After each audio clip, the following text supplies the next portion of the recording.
মাগুরার হাজরাপুরের লিচুর স্বাদ অনন্য। রসে ভরা টসটসে এই লিচু ব্যবসায়ীদের নজর কাড়ে সবসময়। এবার হাজরাপুরে লিচু পেয়েছে জিআই স্বীকৃতি। এই জাতের লিচু একটু আগেই বাজারে আসে। অন্যান্য জেলার লিচুর তুলনায় আকার ও আকৃতিতে অনেকটাই বড় মাগুরার হাজরাপুরি লিচু। রসালো এই লিচুর স্বাদ অত্যন্ত মিষ্টি।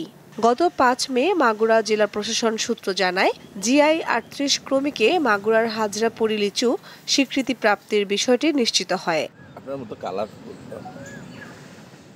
জেলা কৃষি বিভাগের তথ্য মতে এবছর জেলার ৬৬৯ হেক্টর জমিতে লিচুর আবাদ হয়েছে।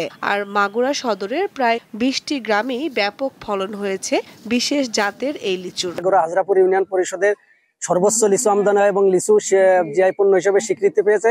ব্যাপারী ভাইদের সর্বোচ্চ নিরাপত্তার দায়িত্বে গ্রাম পুলিশ বাহিনী সর্বদাই প্রস্তুত থাকবে। আমাকে যদি সরকার একটা বাইরের দেশের আমদানি রপ্তানির লাইন করে দিত তাহলে আমাকে ভালো হতো। হাজরাপুরি লিচু তার ব্যতিক্রমী স্বাদ, রসালো ভাব এবং বড় আকারের জন্য পরিচিত।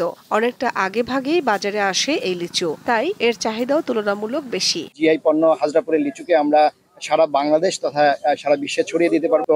আশা করি যে আমাদের যে জিআই পণ্য স্বীকৃতি পেয়েছি, এই স্বীকৃতিকে আমরা কাজে লাগিয়ে কাস্টমারদের আস্থা অর্জন করতে পারবো এবং সামনের দিনগুলোতে এই মাগুরার এই হাজরাপুরের লিচু উত্তরোত্তর সমৃদ্ধি লাভ করবে এবং এখানকার কৃষকরা এর সুফল ভোগ করবে। দেশের চাহিদা মিটিয়ে এই লিচু বিদেশেও পাঠানো সম্ভব বলে মনে করেন প্রশাসন। দীপ্ত, বার্তা কক্ষ।